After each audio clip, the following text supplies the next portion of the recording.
आज की ताजा खबरों की अपडेट में बात करेंगे देश भर की तमाम बड़ी और काम की खबरों की, इसके अलावा व्यापार जगत और टेक्नोलॉजी से जुड़ी आज की बड़ी खबरों की। बुलेटिन में सबसे पहले बात करेंगे पंजाब नेशनल बैंक खाताधारकों के लिए बड़ी खबर। पंजाब नेशनल बैंक ने लॉन्च किया है पीएनबी वन ऐप। ग्राहकों को मिलेगी खूब सारी सुविधाएं। पंजाब नेशनल बैंक के ग्राहकों के लिए एक अच्छी खबर निकल कर आई। दरअसल पंजाब नेशनल बैंक ने ग्राहकों की सुविधा के लिए पीएनबी वन ऐप लॉन्च किया। इस ऐप से ग्राहक घर बैठे ही बैंक से संबंधित कई काम यहाँ पर कर पाएंगे। पंजाब नेशनल बैंक ने ट्वीट करके अपने ग्राहकों को इस ऐप के बारे में यहाँ पर जानकारी दी है और ऐप को डाउनलोड करने के लिए अपील की है। वही पीएनबी वन ऐप पर ग्राहक पीपीएफ जो खाता है उसमें पैसे जमा कर सकेंगे। इसके अलावा सुकन्या समृद्धि और इसके अलावा डीमेट खाते को भी इसमें लिंक कर पाएंगे। इसके अलावा एफडी और फॉर्म 626 एएस जैसी सुविधाओं का प्रयोग भी यहाँ पर इसमें कर सकेंगे। यही नहीं, पीएनबी वन ऐप के जरिए ग्राहक 10 लाख रुपए तक का फंड ट्रांसफर भी कर सकते हैं। इसकी डिफॉल्ट लिमिट 2 लाख रुपए है, जो 10 लाख रुपए तक की बढ़वाई यहाँ पर जा सकती है। चलिए बात करते हैं अगली खबर की। तो एयरटेल पेमेंट बैंक ने इंडसइंड बैंक के साथ पार्टनरशिप में शुरू की है एफडी की सुविधा। एयरटेल पेमेंट बैंक ने अपने ग्राहकों को एफडी सर्विस देने के लिए इंडसइंड बैंक के साथ पार्टनरशिप की है। वही एयरटेल पेमेंट बैंक के बचत खाते के ग्राहकों को यहाँ पर 6.5% प्रति वर्ष की ब्याज दर यहाँ पर मिलेगी। वरिष्ठ नागरिकों के लिए जो जमा है उस पर अतिरिक्त 0.5% अधिक मिलेगा। वही ग्राहक 1, 2 या फिर 3 साल में निश्चित अवधि के लिए एफडी बुक करा सकते हैं। वह ग्राहक एयरटेल थैंक ऐप के माध्यम से भी परिपक्वता तिथि से पहले एक एफडी को यहाँ पर तोड़ सकते हैं। वही समय से पहले निकासी पर कोई जुर्माना यहाँ पर प्रोसेसिंग फीस यहाँ पर नहीं ली जाएगी। वह एयरटेल पेमेंट बैंक ने अपने बयान में कहा है कि निवेश की गई राशि मिनटों में लिंक किए गए खाते में वापस जमा कर दी जाएगी। चलिए बात करते हैं अगली खबर की। तो किसानों के लिए बड़ी राहत, अब फिर से घर बैठे बैठे मोबाइल से कर सकेंगे केवाईसी। प्रधानमंत्री किसान समृद्धि योजना के तहत पंजीकृत 12 करोड़ किसानों के लिए राहत भरी खबर निकलकर सामने आ रही है। दरअसल किसान अब घर बैठे बैठे मोबाइल से ही केवाईसी की जो प्रक्रिया है उसे पूरा कर सकेंगे। वह कृषि मंत्रालय की तरफ से तकनीकी गड़बड़ियों के कारण मोबाइल से केवाईसी करने की सुविधा पहले यहाँ पर बंद कर दी गई थी, अब इसे दोबारा यहाँ पर बहाल कर दिया गया है। पीएम किसान की जो 11वीं किस्त पाने के लिए किसानों को यहाँ पर केवाईसी कराना जरूरी है, वरना किसानों के खाते में 2000 रुपये नहीं आएंगे। यही कारण है कि सरकार ने इसके लिए 2 बार लास्ट डेट में यहाँ पर बढ़ोतरी की है। भाई पीएम किसान समृद्धि योजना की जो ऑफिशियल वेबसाइट है, आधिकारिक वेबसाइट है, उस पर दी गई जानकारी के मुताबिक आधार ओटीपी के जरिए केवाईसी की सुविधा को फिर से बहाल कर दिया गया है। अब किसान आधार जो ओटीपी है उसके जरिए घर बैठे बैठे मोबाइल से पूरा आपका काम कर सकेंगे। भाई बीच में सरकार की तरफ से ये सुविधा बंद कर दी गई थी, इसी के कारण किसानों को नज़दीकी जो कॉमन सर्विस सेंटर है, ई मित्र वगैरह, वहां जाकर बायोमेट्रिक ऑथेंटिकेशन के जरिए केवाईसी कराना पड़ रहा था। वेबसाइट में ये भी कहा गया है कि योजना के तहत पंजीकृत किसानों के लिए केवाईसी कराना अनिवार्य है। वह किसान चाहे तो आधार ओटीपी के माध्यम से मोबाइल फोन से ई केवाईसी करा सकते हैं। बायोमेट्रिक ऑथेंटिकेशन के जरिए ई केवाईसी कराने की सुविधा पहले की तरह यहाँ पर जारी रहेगी। इसके लिए किसानों को सीवेज जो कॉमन सर्विस सेंटर है वहाँ यहाँ पर जाना होगा। चलिए बात करते हैं अगली काम की खबर की। तो राशन कार्ड वालों के लिए बड़ी खबर, जल्दी करें यह काम वरना नहीं मिलेगा राशन। अगर आपके पास भी राशन कार्ड है तो ये खबर सीरीज और आपसे जुड़ी हुई है। दरअसल सरकार की तरफ से one nation one ration card पर तेजी से काम किया जा रहा है, जिसके तहत आप किसी भी राज्य की किसी भी दुकान से राशन प्राप्त कर सकेंगे। इसके लिए लाभार्थी को अपना जो राशन कार्ड है उसको आधार कार्ड से लिंक करना होगा।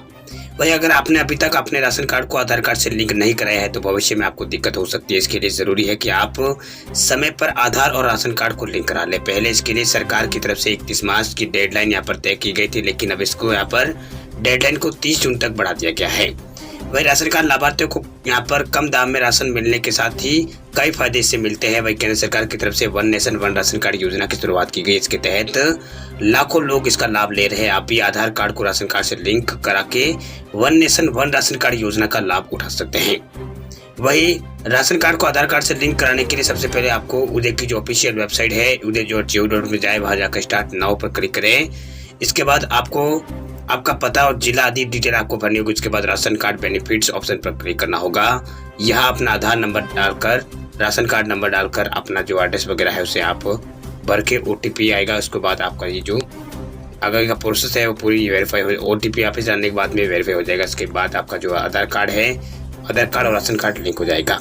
बात करते हैं अगली खबर की। तो कोरोना वैक्सीन को लेकर खुशखबरी, अब 6 से 12 साल के बच्चों को भी लगेगी कोवैक्सीन। डीसीजीआई ने दी है मंजूरी।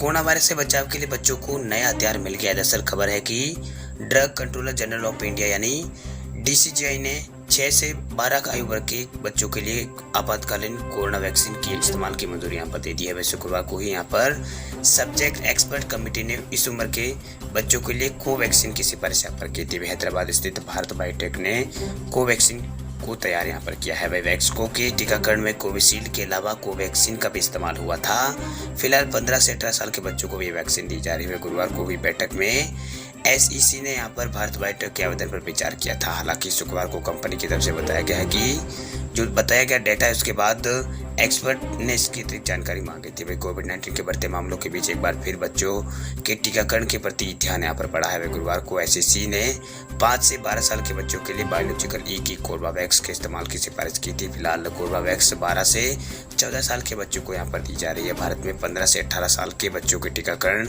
जो है वो जनवरी से शुरू हो गया था। वही मार्च में 12 साल से ऊपर के बच्चों के लिए वैक्सीन की एजेंट यहाँ पर दी गई थी। वही 26 अप्रैल 2022 को सुबह 7 बजे तक सरकारी आंकड़े बताते हैं कि अब तक देश में 187 करोड़ 55 लाख से अधिक वैक्सीन डोज लगाई जा चुकी है। वही 12 से 14 साल के बच्चों के मामलों में पहली डोज की संख्या 2 करोड़ 70 लाख से ज्यादा है। चलिए बात करते हैं अगली खबर की। तो जाइडस कैडिला की कोरोना वैक्सीन जाइकोव-डी को मिली है मंजूरी। 12 साल से अधिक बच्चों को लगा सकेंगे corona vaccine.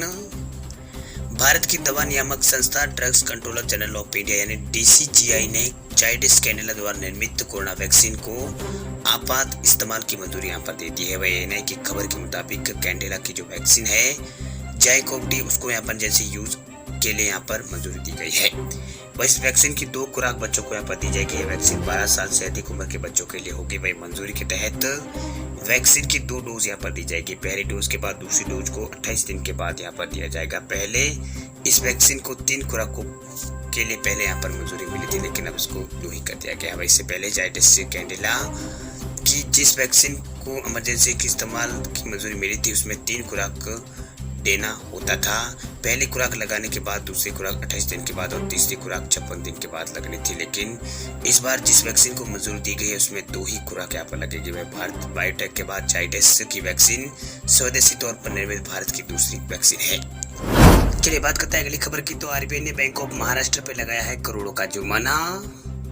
Reserve bank of India ने आरबीआई ने बैंक ऑफ महाराष्ट्र पर जुर्माना लगाया है। आरबीआई ने बताया कि बैंक ने अपने ग्राहकों को केवाईसी और अन्य निर्देशों के अनुपालन में चूक की वजह से ये जुर्माना यहाँ पर लगाया गया। आपको बता दें कि आरबीआई ने बैंक ऑफ महाराष्ट्र पे 1 करोड़ 12 लाख का जुर्माना यहाँ पर लगाया है। केंद्रीय बैंक ने अपने बयान में कहा है कि बैंक ऑफ महाराष्ट्र पर यह जुर्माना जोखिम प्रबंधन दिशा निर्देशों और केवाईसी से संबंधित प्रावधानों तथा बैंकों द्वारा वित्तीय सेवाओं की आउटसोर्सिंग में सहायता के उल्लंघन पर यह जुर्माना यहाँ पर लगाया गया है। बयान में कहा गया है कि 31 मार्च 2020 की वित्तीय स्थिति के अनुरूप बैंक का जो सेवितिक है वो निरीक्षण और निगरानी आकलन SEE में यहाँ पर किया गया है। इसके अलावा यहाँ पर बैंक द्वारा सीमा शुल्क को सरकार के खाते में नहीं डालने को लेकर भी यहाँ पर इसमें जांच की गई है।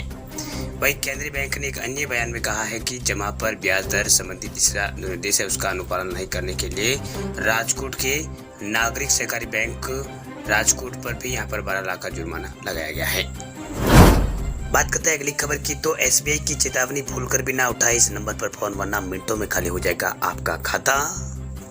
देश के सबसे बड़े सरकारी bank state bank of India ने एसबीआई ने अपने 45 करोड़ ग्राहकों को चेतावनी जारी की है। दरअसल ये चेतावनी ऑनलाइन फ्रॉड से आगाह करने के लिए है। दरअसल स्टेट बैंक ने फोन नंबर जारी कर कहा है कि नंबरों से कॉल अगर आए तो कतई यहाँ पर रिसीव ना करें। ये फोन कॉल फ्रॉड नंबर हो सकते हैं और इससे बड़ा आर्थिक नुकसान आपको पहुंच सकता है। दरअसल फोन कॉल मैसेज के जरिए आजकल फ्रॉड की जो घटनाएं है वो तेजी से बढ़ रही है। स्टेट बैंक के ग्राहक भी इससे अछूते नहीं है। वही ग्राहकों को बचाने के लिए स्टेट बैंक ने चेतावनी यहाँ पर जारी की है। स्टेट बैंक ने ग्राहकों के लिए फिशिंग स्कैम से बचने की सलाह यहाँ पर दी है। वह एसबीआई के नाम पर ट्वीट या फिर एसएमएस या फिर ईमेल के जरिए फिशिंग स्कैम यहाँ पर किया जा रहा है। धोखेबाज जो है वो खुद को स्टेट बैंक ऑफ इंडिया के कर्मचारी या फिर अधिकारी बताते हैं और ग्राहकों से जरूरी जो जानकारी होती है उसको चुरा लेते हैं। स्टेट बैंक ने 2 नंबर जारी किए हैं और इस नंबर से अगर आपके पास कोई फ़ोन आए तो यहाँ पर आपको उठाना नहीं है। दरअसल स्टेट बैंक के मुताबिक 8294710946 और दूसरा नंबर है 7362951973। इन मोबाइल नंबरों से अगर आपको कॉल आता है तो आप समझ लीजिए कि ये फ्रॉड कॉल है। वैसे आपको सलाह में कहा गया है कि इन दोनों नंबर से फ़ोन आने पर रिसीव ना करें। वह इन दोनों नंबरों को लेकर CID असम ने सबसे पहले यहाँ पर आपत्ति जाहिर की थी। एक ट्वीट के माध्यम से CID ने कहा कि स्टेट बैंक के 2 नंबर से फ़ोन कॉल रिसीव हो रहा है। ये नंबर है 8290710946 और दूसरा नंबर है 7362951973। इस पर फ़ोन करने वाला व्यक्ति खुद को यहाँ पर ग्राहक से कहता है कि KYC के लिए मोबाइल पर एक लिंक भेजा है, इसे क्लिक करना है। और CID असम ने इसे चेताते हुए स्टेट बैंक के ग्राहकों को इस तरह की फिशिंग और सख्ती लिंक पर क्लिक न करने की बात यहाँ पर कही है। वह ये बात करते हैं अगली खबर की, तो पेंशनर्स के लिए EPFO ने शुरू की है नई सुविधा। आप कभी भी जमा करा सकेंगे अपना लाइफ सर्टिफिकेट। कर्मचारी भविष्य निधि संगठन यानी EPFO ने पेंशनर्स के लिए एक बहुत ही खास सुविधा की शुरुआत यहाँ पर की है कि जो पेंशनर्स है वो अपना लाइफ सर्टिफिकेट है उसको कभी भी यहाँ पर जमा करा सकते हैं। यानी लाइफ सर्टिफिकेट जमा कराने की कोई टेंशन उनको नहीं रहेगी। वे अब जब चाहे अपना लाइफ सर्टिफिकेट जमा करा सकते हैं। वही EPFO ने लाइफ सर्टिफिकेट जमा कराने की डेडलाइन को जो शर्तें हैं उनको हटा दिया है। बता दें आपको कि एक बार लाइफ सर्टिफिकेट जमा कराने के बाद 1 साल तक ये वैलिड रहेगा।